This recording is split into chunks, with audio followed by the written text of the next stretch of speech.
Olá, queridos! Sejam bem-vindos outra vez ao nosso programa Profecias Bíblicas, a Esperança das Nações. E você é o nosso convidado especial. Nós nos interessamos por você. Há um interesse grandioso de todo o universo celestial por sua vida, pelas coisas que vão acontecer dentro de alguns dias, por sua história nessa terra. Lembre-se, o Senhor Deus chamou você para esses últimos dias, com o interesse especial de que sua vida fosse um louvor para Ele. Mas nós não podemos começar a estudar o que Deus disse para esses últimos dias sem orarmos antes. Vamos orar agora? Vamos pedir a Deus que abençoe você, que encha a sua vida de bênçãos, que fortaleça a sua história e que traga sobre nós o Espírito Santo? Vamos orar então. Misericordioso Deus e Pai que estás nos céus, em nome de Jesus Cristo, teu Filho, te rogamos que nos abençoe agora. Vamos estudar a Tua Palavra, vamos entender o que o Senhor deseja para nós e queremos estar aptos para compreender a Tua vontade e também obedecer. Ajude essa pessoa querida que está conosco agora, Senhor, que está estudando. Abençoe a vida dela, em nome de Jesus. Amém. Queridos, nós temos algo grandioso para estudar hoje. E você não pode ficar fora dessa bênção grandiosa. Você se lembra que estamos estudando que há um conflito cósmico, uma guerra nos bastidores da vida? E esta guerra é entre Cristo e Satanás, entre o Salvador da humanidade e aquele que tem levado a humanidade a se tornar escrava do pecado. E você se lembra que essa luta toda, ela está envolvendo o desejo de controlar as mentes, ela envolve a adoração, essa guerra. E a mente do ser humano é o maior desejo do inimigo de Deus. E a mente do ser humano, o coração do ser humano, é o maior desejo do Senhor Deus do universo. Um desses caminhos levará à morte, que é o caminho do inimigo. O outro levará à vida eterna, que é o caminho do nosso Deus. E eu espero em nome de Jesus que você escolha a quem servir. E não há caminho mais seguro, não há espaço para ser caminhado mais especial do que sabendo aquele que Jesus Cristo deixou para que você e eu pudéssemos seguir através das páginas da Bíblia. E eu te convido a abrir. Te convido a abrir comigo a palavra de Deus agora. Vai correndo pegar a sua Bíblia para que possamos estudar juntos. O primeiro texto que eu quero que você abra agora está em Mateus, nas palavras de Jesus Cristo. Eu quero te chamar a atenção. Um detalhe interessante que o próprio Jesus disse quando ele estava falando a respeito dos últimos dias da história da Terra. Os discípulos haviam perguntado a ele: Senhor, quando se dará a sua volta? Que sinais haverão do fim do mundo e do final dos tempos? E Jesus começou a dizer todas as coisas que estamos vendo hoje, que são essas guerras entre as nações, esse mundo sem esperança, guerra entre filhos e pais, terremotos, maremotos e tantos sinais que está no capítulo 24 de Mateus. Mas ele citou algo impressionante que eu quero chamar a sua atenção. Mateus 24, versículo 15. Leia junto comigo. Portanto, são palavras de Jesus, olha o que ele diz. Portanto, quando virdes que a abominação da desolação de que falou o profeta Daniel está no lugar santo, quem lê entenda, então os que estiverem na Judéia fujam para os montes. Querido amigo, por que Jesus citou o profeta Daniel aqui nessa página da Bíblia? E ainda ele disse que quando visse a abominação da desolação, e também ele comentou quem lê entenda, ele estava dizendo que você entenderia se você fosse ler o livro de Daniel. Que ele tem interesse que as pessoas compreendam, e principalmente que o livro de Daniel seria estudado e compreendido no final dos tempos, e nós estamos vivendo no final dos tempos. Isso não é interessante? Eu quero convidar você para que você estude, para que você abra a sua Bíblia agora lá no livro de Daniel. Daniel, capítulo 1. E hoje nós vamos ver algo impressionante a respeito do que Deus espera dos seus filhos. Você se lembra que Deus havia chamado um povo, um homem para fazer dele um povo? E desta nação, deste povo, ele então, morando no meio deles, iria chamar os outros filhos que estavam em rebelião, os outros filhos que estavam enganados. A este povo, o povo de Israel, o Senhor Deus concedeu muitas bênçãos. Havia entre o povo de Israel príncipes.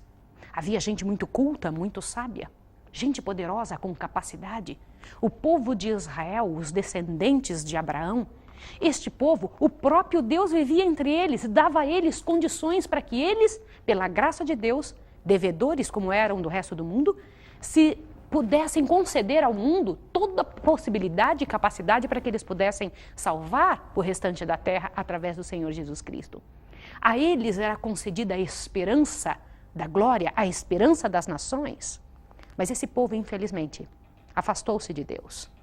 Assim que o povo teve todas as bênçãos que Deus deu, que eles não tinham necessidade de praticamente mais nada, afastaram-se do Senhor. E eu quero lhe dizer uma coisa, querido amigo. O Senhor Deus é cavalheiro. O Senhor Deus não invade o coração. A invasão do coração e da mente, isso é própria do inimigo. Deus não força ninguém. No universo de Deus, somente o amor concedido e dado de coração é que Deus aceita. E este povo de Israel começou afastando-se de Deus e depois dividiram-se. Eram 12 tribos. 12 tribos de Israel. Estas 12 tribos, cada um tinha príncipes. E o inimigo trouxe tanta dificuldade entre eles, eles deram liberdade para que o inimigo entrasse e eles acabaram se dividindo. Eu quero lhe dizer uma coisa. Uma das grandes armas do inimigo é primeiro dividir para conquistar. Pense nisso em relação à sua família. Pense nisso em relação às suas amizades, às pessoas que entram em contato com você. Satanás usa sempre esta fórmula.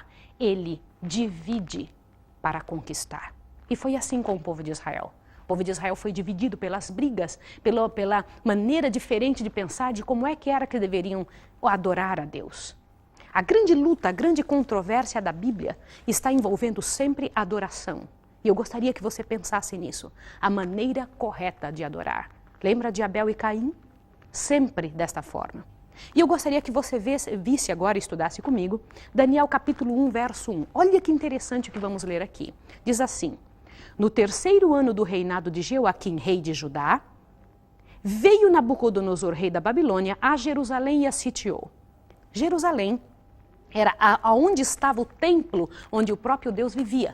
Dentro de alguns estudos nós vamos estudar como era esse templo e por que ele foi construído, qual era a intenção de Deus em construir esse templo. Agora veja que coisa interessante, Nabucodonosor, um rei da Babilônia, veio a Jerusalém e sitiou. Agora veja o que diz no verso 2. O Senhor entregou nas suas mãos a Jeoaquim, rei de Judá, e uma parte dos utensílios da casa de Deus, e os levou para a terra de Senear, para a casa do seu Deus, e pôs os utensílios da casa do tesouro do seu Deus na casa do Deus estranho. Interessante isso. Você viu que aqui nós temos duas informações impressionantes? A primeira é que foi o próprio Deus que entregou Jeoaquim na mão do rei da Babilônia. Por quê? Assim que nós nos voltamos contra Deus, que viramos as costas para Deus, Deus permite que o inimigo trabalhe conosco. Por quê? Porque Deus é justo até com o diabo.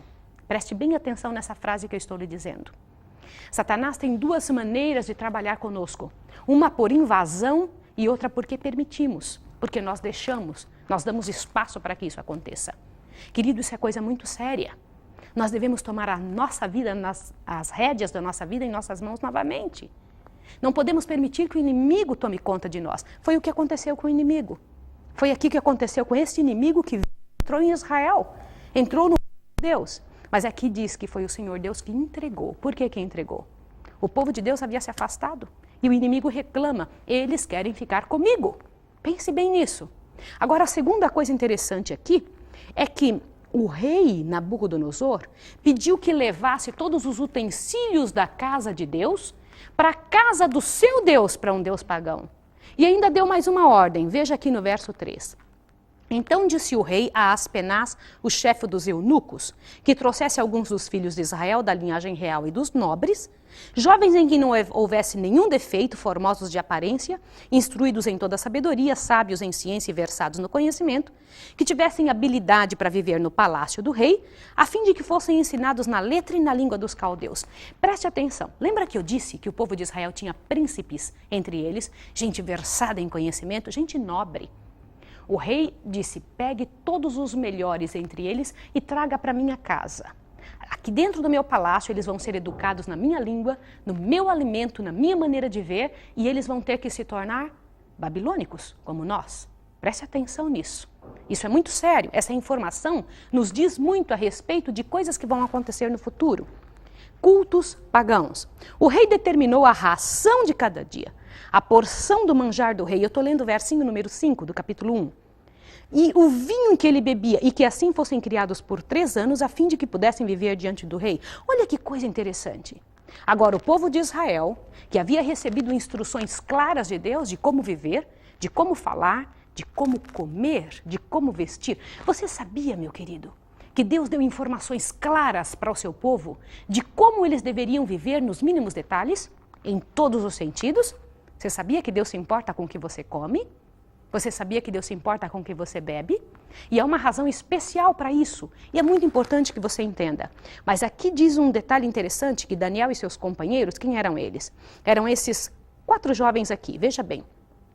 Ali estava Daniel, Ananias, Misael e Azarias. Daniel tinha 3 companheiros. Só que quando eles chegaram no reino da Babilônia, eles receberam nomes de reis pagãos. Vamos tentar entender os nomes que eles tinham antes. Dizia assim, Daniel significa Deus é meu juiz. E os 3 companheiros, Ananias, Deus me favoreceu. Misael, quem é como Deus? E Azarias, aquele a quem Deus ajuda. Só que quando eles chegaram no reino da Babilônia, foi mudado os nomes deles para nomes pagãos.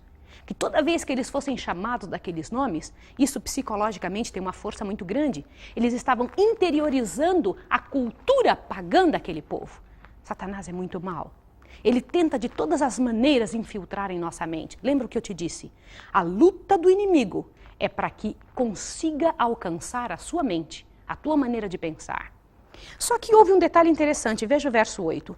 Mas Daniel propôs no coração não se contaminar com a porção do manjar do rei, nem com o vinho que ele bebia. Portanto, pediu ao chefe dos eunucos que não permitisse se contaminar. Querido, eu quero conversar com você especialmente sobre isso.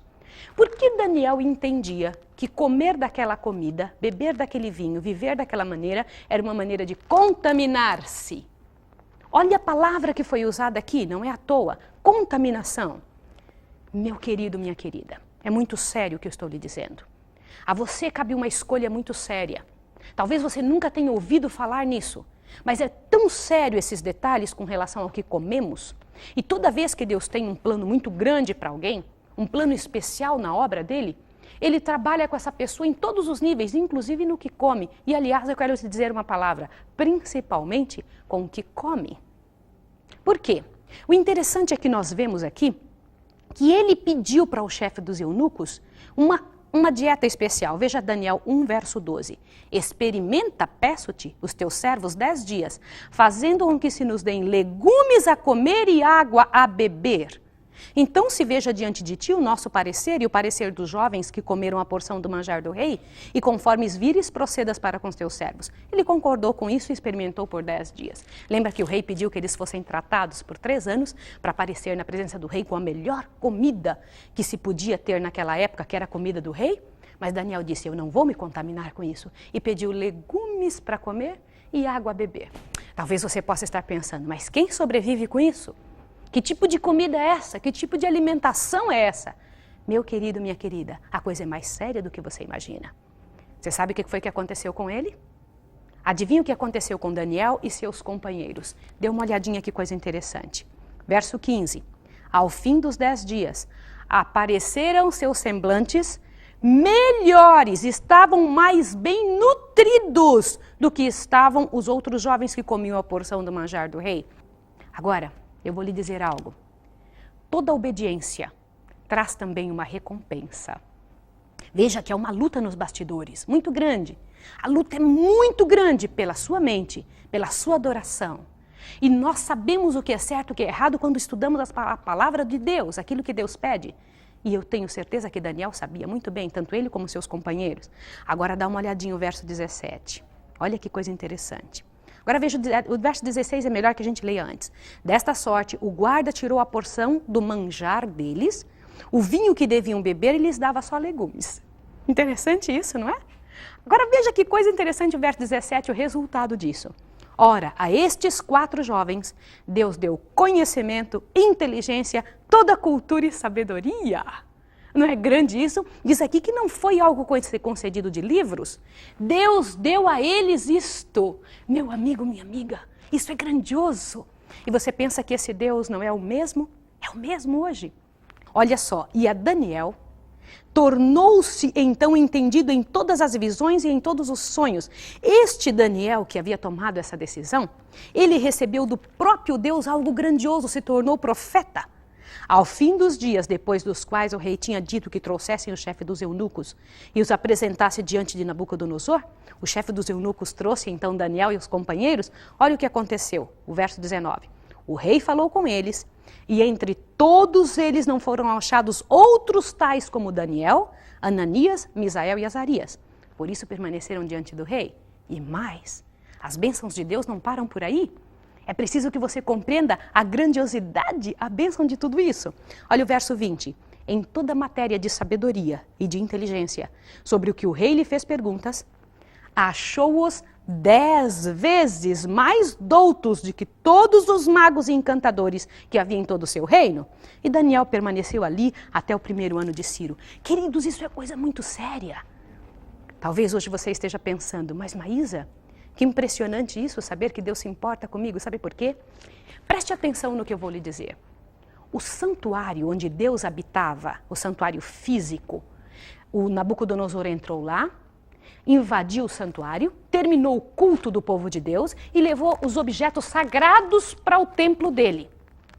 Isso Daniel não podia fazer nada. Ele não tinha o que fazer nesse sentido, afinal era o rei que estava fazendo. Mas há algo grandioso que você precisa entender, meu querido.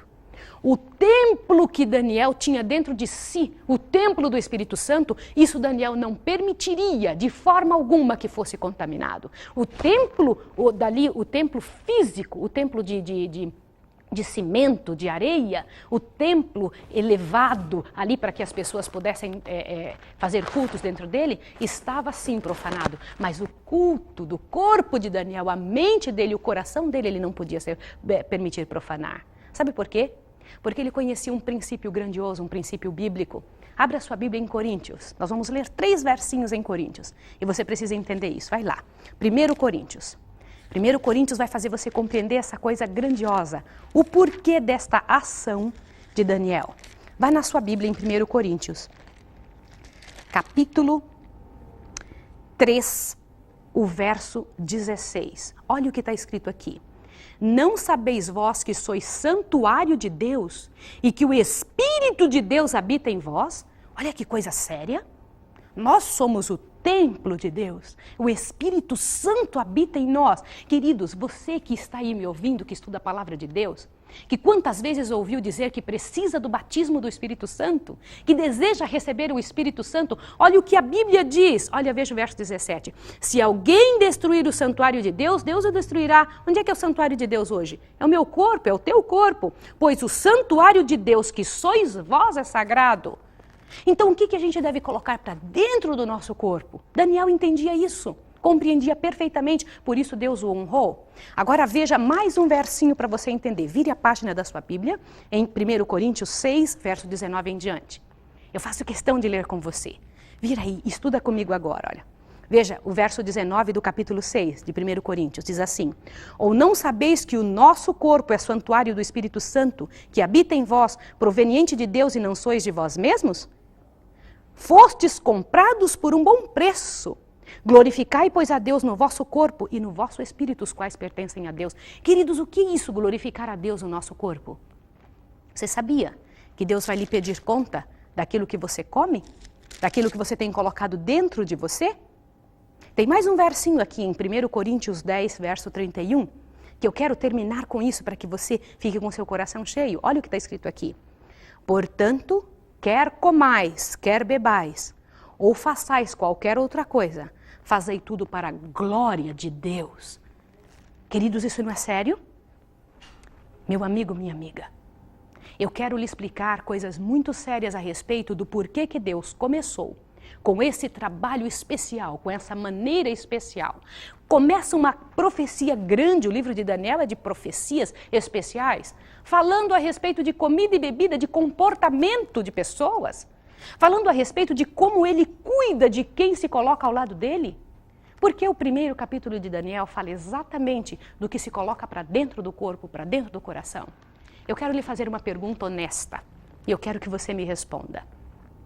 E eu sei que nós pedimos o Espírito Santo de Deus ao iniciarmos esta lição de hoje. Você acredita que algum animalzinho de Deus foi feito para ser comido? Eu sei que a maior parte de vocês, ao pensar isso, deve ter pensado, mas por que nós comemos os animais? Será que Deus se importa que a gente coma carne? É preciso você fazer uma reforma, meu bem. Uma reforma na sua maneira de pensar, na sua maneira de se alimentar, na sua maneira de vestir. Somos o povo de Deus nos últimos dias da história da Terra. Temos uma obra grandiosa, porque tudo que colocamos para dentro do nosso corpo se reverte, aparece na nossa atitude. Nós somos aquilo que comemos. Nós somos aquilo que colocamos para dentro de nós. Então, é muito séria essa questão, porque o que colocamos para dentro vai provar o que nós somos, o que realmente nós pensamos. Lembre-se, a luta é pela sua mente, pela sua maneira de pensar, pela sua maneira de agir. Eu tenho grande preocupação com essa situação. No reino de Deus, no reino do Senhor, não existe agressão, não existe esse tipo de agressão que nós fazemos com os animais de Deus. Não seria interessante que nós começássemos a escolher o que fazer, o que comer, o que pensar, o que vestir? Você e eu temos uma obra grande, imensa. Não só com a nossa própria vida, mas também com a vida de todas as pessoas que estão ao nosso redor. Com a vida da nossa família, com as pessoas que amamos e com o nosso exemplo. Você é filho de Deus dos últimos dias. Você é povo do Senhor. Assim como Daniel também está sendo chamado por uma época de prova. E que época grandiosa de prova! E eu vou te dizer algo sério. Mais séria, a época mais séria do que foi a época de Daniel. Você também está num campo de batalha. Você também tem reformas a fazer. Por favor, pense nisso agora com relação à sua vida. Pense nisso agora com relação à sua história pessoal.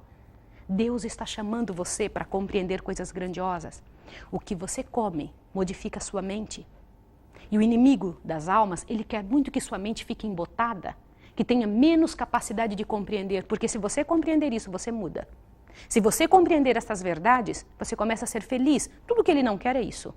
Então é preciso que você entre em contato com as coisas do céu. É preciso que você entre em contato com o desejo de Deus, a vontade dele para a sua vida. E eu vou te dizer algo, fazer o que Deus pede deixa todos nós muito mais felizes. E eu quero lhe dizer algo, o semblante que você vê é o semblante de uma mulher feliz. Eu sinto prazer em obedecer ao Deus eterno. E eu quero que você sinta a mesma coisa. Para mim não é algo forçado. Eu fui educada, ensinada a cuidar e atender e obedecer ao Deus eterno. E eu quero que você seja ensinado a isso também. Deus tem um plano para você, meu querido. Um plano grandioso, de retorno à origem, de retorno ao que Deus pediu que você fizesse. Retorne para mim, diz o Senhor, e eu retornarei para você, para vós. Você quer saber onde está escrito isso? Abre a sua Bíblia em Zacarias. Vai para frente um pouquinho de Daniel. Você vai encontrar Zacarias 1, algo interessante, Zacarias capítulo 1. Dá uma olhadinha. É um dos livros lá no finalzinho do Velho Testamento. Você vai encontrar informações muito lindas de um Deus que ama, de um Deus que cuida e que ampara os seus filhos e que não tem interesse algum que você e eu soframos. Olha o que está escrito aqui. Zacarias capítulo 1, verso 2 em diante. Olha só. O Senhor se irou em extremo contra vós. Portanto, diz-lhes, assim diz o Senhor dos Exércitos, voltai para mim, diz o Senhor dos Exércitos, e eu voltarei para vós, diz o Senhor dos Exércitos. Não sejais como vossos pais, aos quais clamavam os primeiros profetas. Assim diz o Senhor dos Exércitos, convertei-vos dos vossos maus caminhos, das vossas obras más. Queridos, isso é muito sério. Você quer voltar para o Senhor? Quer começar a viver uma vida como Deus pediu, como Ele desejou e sonhou para você? A vida que Ele sonhou para você é muito melhor do que eu sou capaz de dizer ou contar. Eu tenho o interesse e o desejo de continuar te explicando. Venha novamente na próxima vez. Não falte, traga a sua Bíblia. Nós vamos começar o capítulo 2 de Daniel de uma forma espetacular, para que você possa compreender quando Deus chamou um homem pagão, e deu para ele uma das maiores visões de todos os reinos da terra. E você está ali, eu também, estamos ali envolvidos. Eu quero orar agora com a sua família. Quero pedir a Deus por você. Vamos orar juntos? Pedir a Deus que nos abençoe, que enche o nosso coração de bênçãos e de poder? Eu quero orar com você. Vamos orar. Vamos pedir a Deus que nos encha o coração e nos fortaleça. Vamos orar. Misericordioso Deus e Pai que estás nos céus. Muito obrigado, Senhor, porque Tu chamaste as pessoas no passado para serem vitoriosas. E a maneira como elas viveram são uma marca para nós, hoje, o Senhor, um marco especial de vida, da história de vitória delas, para que possamos ser vitoriosos também. Eu te peço, em nome de Jesus, que abençoe essa pessoa nas decisões que fará durante esta semana. Que possa orar muito e, em nome de Jesus, eu te peço que o Senhor ouça cada um dos meus irmãos que estão estudando comigo agora. Em nome de Jesus, nós os entregamos, louvamos o teu nome. Amém, Senhor. Até a próxima vez.